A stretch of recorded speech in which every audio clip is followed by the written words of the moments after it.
In the high and far-off times, the elephant, oh best beloved, had no trunk. He had only a blackish, bulgy nose as big as a boot that he could wriggle about from side to side, but he couldn't pick up things with it.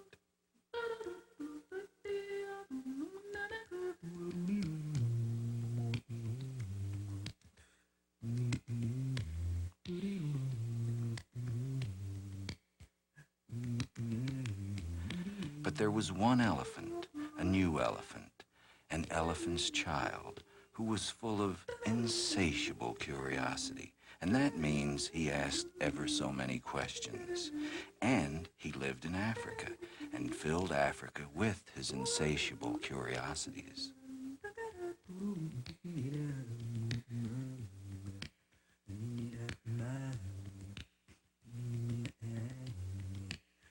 He asked his tall aunt, the ostrich, why her tail feathers grew just so, and his tall aunt ostrich spanked him with her hard, hard claw.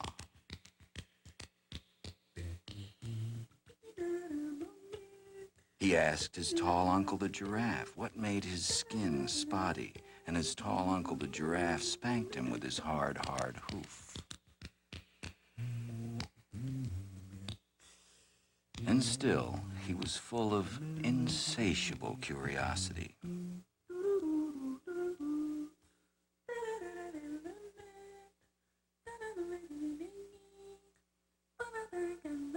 He asked his broad aunt, the hippopotamus, why her eyes were red, and his broad aunt, the hippopotamus, spanked him with her broad, broad hoof.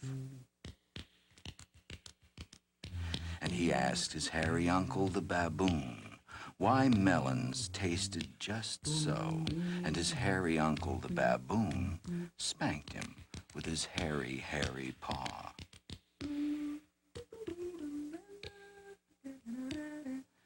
And still, he was full of insatiable curiosity.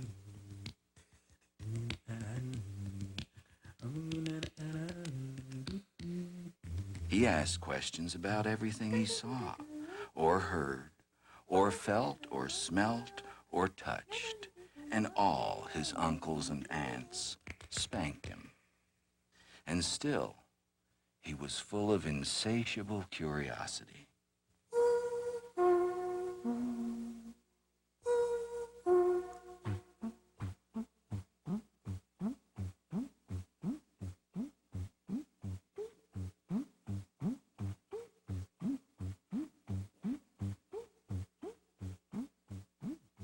One fine morning in the middle of the procession of the equinoxes, this insatiable elephant's child asked a new fine question that he had never asked before. He asked, "What does the crocodile have for dinner?" Then everybody said, "Hush," in a loud and dreadful tone, and then they spanked him immediately and directly without stopping for a long time.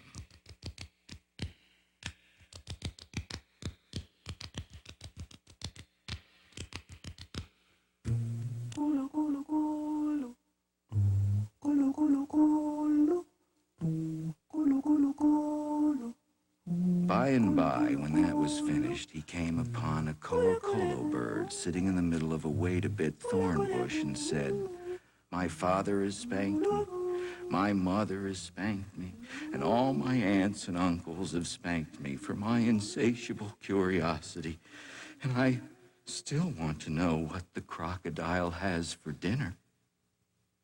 Then the colo bird said with a mournful cry, "Go to the banks of the great gray, green, greasy Limpopo River, all set about with fever trees, and find out."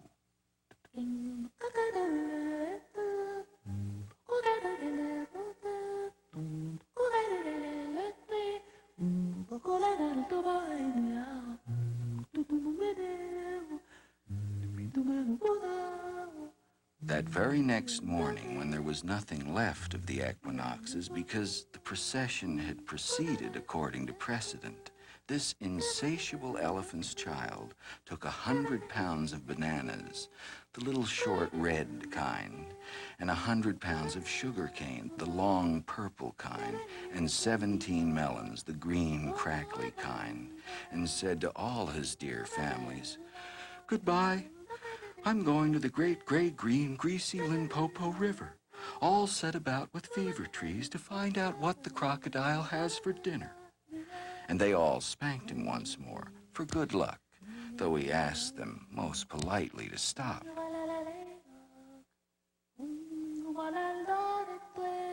Then he went away, a little warm but not at all astonished, eating melons and throwing the rind about because he could not pick it up.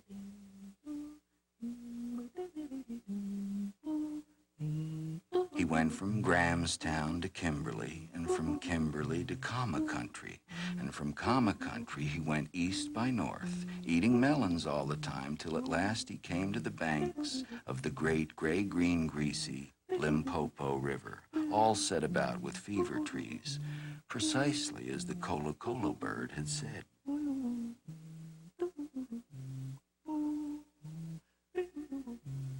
Now you must know and understand, O best beloved, that till that very week and day and hour and minute, this insatiable elephant's child had never seen a crocodile and did not know what one was like.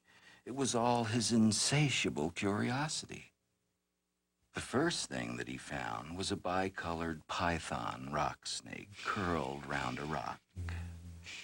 "Excuse me," said the elephant's child most politely, "but have you seen such a thing as a crocodile in these promiscuous parts?" "Have I seen a crocodile?" said the bicolored python rock snake in a voice of dreadful scorn. "What will you ask me next?" "Excuse me," said the elephant's child, "but could you kindly tell me what he has for dinner?" Then the bicolored python rock snake uncoiled himself very quickly from the rock and spanked the elephant's child with his scalesome, flailsome tail.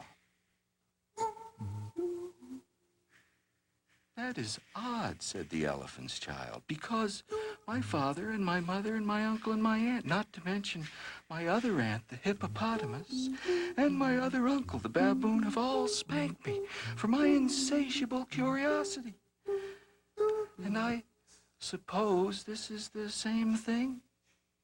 So he said goodbye very politely to the bicolored python rock snake and helped to coil him up on the rock again, and went on, a little warm but not at all astonished, eating melons and throwing the rind about because he could not pick it up, till he trod on what he thought was a log of wood at the very edge of the great gray-green, greasy Limpopo River, all set about with fever trees.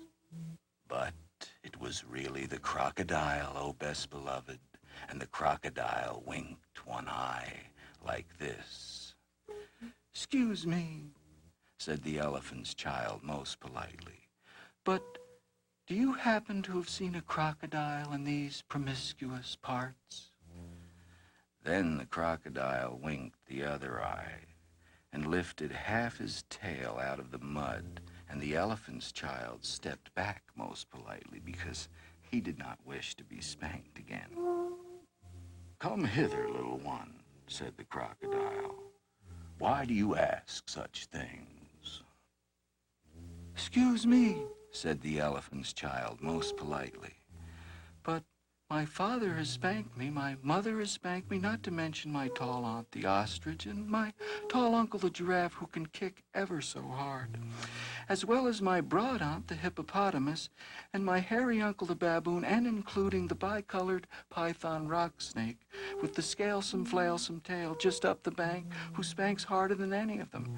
And so, if it's quite all the same to you, I don't want to be spanked anymore." "Come hither, little one," said the crocodile, "for I am the crocodile." And he wept crocodile tears to show it was quite true. Then the elephant's child grew all breathless and panted, and kneeled down on the bank and said, "You are the very person I've been looking for all these long days. Will you please tell me what you have for dinner?" "Come hither, little one," said the crocodile, "and I'll whisper." Then the elephant's child put his head down close to the crocodile's musky, tusky mouth, and the crocodile caught him by his little nose, which up to that very weekday hour and minute had been no bigger than a boot, though much more useful. "I think," said the crocodile, and he said it between his teeth like this, "I think today I'll begin with the elephant's child." At this, O best beloved, the elephant's child was much annoyed, and he said, speaking through his nose like this, "Let go, let go, you're hurting me." Then the bicolored python rock snake scuffled down from the bank and said, "My young friend, if you do not now immediately and instantly pull as hard as ever you can, it is my opinion that your acquaintance in the large pattern leather ulster," and by this he meant the crocodile, "will jerk you yonder into limpid stream before you can say Jack Robin's son." This is the way bicolored python rock snakes always talk. Then the elephant's child sat back on his little haunches and pulled, and pulled, and pulled, and his nose began to stretch. And the crocodile floundered into the water, making it all creamy with great sweeps of his tail, and he pulled, and pulled, and pulled. And the elephant's child's nose kept on stretching, and the elephant's child spread all his little four legs and pulled, and pulled, and pulled. And his nose kept on stretching, and the crocodile threshed his tail like an oar, and he pulled, and pulled, and pulled, and at each pull the elephant's child's nose grew longer and longer, and it hurt him itches. Then the elephant's child felt his leg slipping, and he said through his nose, which was now nearly 5 feet long, "This is too much for me." Then the bicolored python rock snake came down from the bank and knotted himself into a double clove hitch round the elephant child's hind legs and said, "Rash and inexperienced traveler, we will now seriously devote ourselves to a little high tension, because if we do not, it is my impression that yonder self-propelling man-o'-war with armor-plated upper deck," and by this, oh best beloved, he meant the crocodile, "will permanently vitiate your future career." That is the way all bicolored python rock snakes always talk. So he pulled, and the elephant's child pulled, and the crocodile pulled. But the elephant's child and the bicolored python rock snake pulled hardest. And at last, the crocodile let go of the elephant child's nose with a plop that you could hear all up and down the Limpopo. Then the elephant's child sat down most hard and sudden. But first he was careful to say, "Thank you," to the bicolored python rock snake. And next he was kind to his poor pulled nose and wrapped it all up in cool banana leaves and hung it in the great gray-green greasy Limpopo to cool. "What are you doing that for?" said the bicolored python rock snake. "Excuse me," said the elephant's child, "but my nose is badly out of shape and I'm waiting for it to shrink." "Then you will have to wait for a long time," said the bicolored python rock snake. "Some people do not know what is good for them."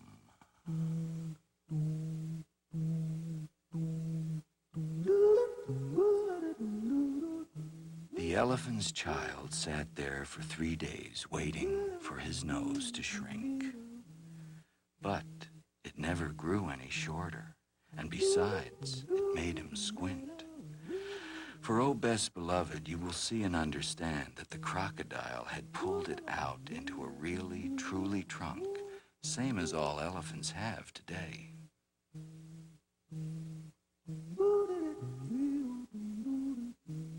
At the end of the 3rd day, a fly came and stung him on the shoulder, and before he knew what he was doing, he lifted up his trunk and hit that fly dead with the end of it. "Vantage number 1, said the bicolored python rock snake. "You couldn't have done that with a mere smear nose. Try and eat a little now."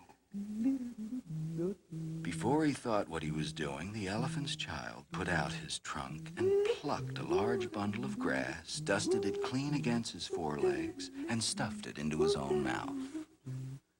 "Vantage number 2, said the bicolored python rock snake. "You couldn't have done that with your mere smear nose. Don't you think the sun is very hot here?"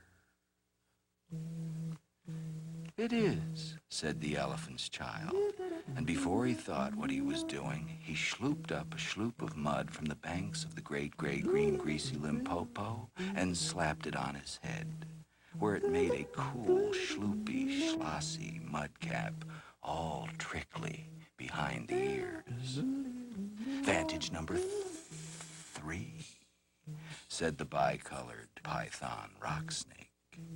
"You couldn't have done that with a mere smear nose. Now, how do you feel about being spanked again?" "Excuse me," said the elephant's child, "but I should not like it at all." "How would you like to spank somebody?" said the bicolored python rock snake. "I should like it very much indeed," said the elephant's child. "Well," said the bicolored python rock snake, "you will find that new nose of yours very useful to spank people with." "Thank you," said the elephant's child. "I'll remember that. And now I think I'll go home to all my dear families and try." So the elephant's child went home across Africa, frisking and whisking his trunk.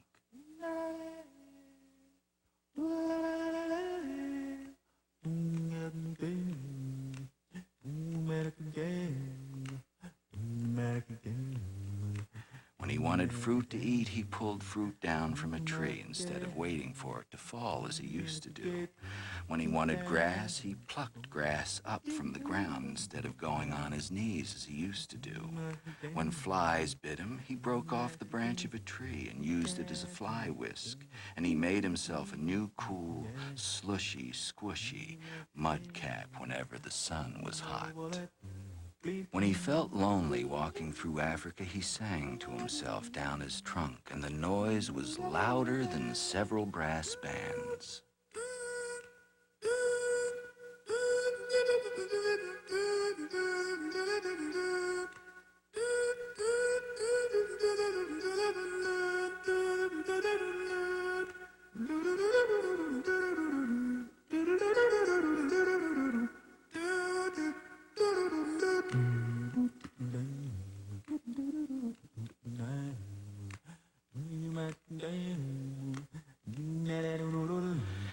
went especially out of his way to find a broad hippopotamus. She was no relation of his, and he spanked her very hard to make sure that the bicolored python rock snake had spoken the truth about his new trunk.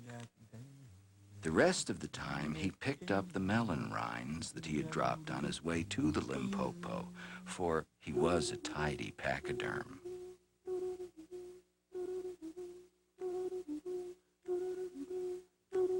One dark evening, he came back to all his dear families, and he coiled up his trunk and said, "How do you do?" They were very glad to see him and immediately said, "Come here and be spanked for your insatiable curiosity." "Pooh," said the elephant's child. "I don't think you peoples know anything about spanking, but I do, and I'll show you." Then he uncurled his trunk and knocked two of his dear brothers head over heels. "Oh, bananas," said they. "Where did you learn that trick? And what have you done to your nose?" "I got a new one from the crocodile on the banks of the great gray, green, greasy Limpopo River," said the elephant's child. "I asked him what he had for dinner, and he gave me this to keep." "Looks very ugly," said his hairy uncle, the baboon. "It does," said the elephant's child, "but it's very useful." And he picked up his hairy uncle, the baboon, by one hairy leg and hove him into a hornet's nest.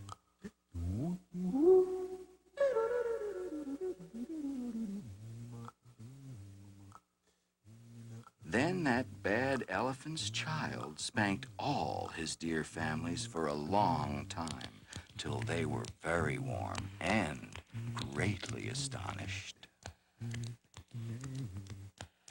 He pulled out his ostrich ant's tail feathers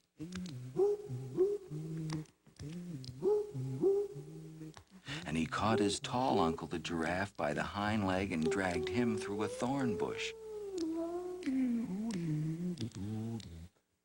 And he shouted at his broad aunt, the hippopotamus, and blew bubbles into her ear when she was sleeping in the water after meals.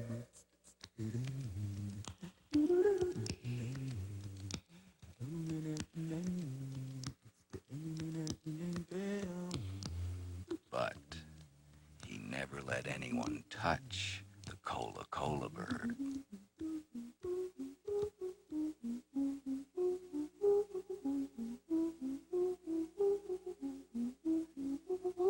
At last, things grew so exciting that his dear families went off one by one in a hurry to the banks of the great gray-green, greasy Limpopo River, all set about with fever trees to borrow new noses from the crocodile.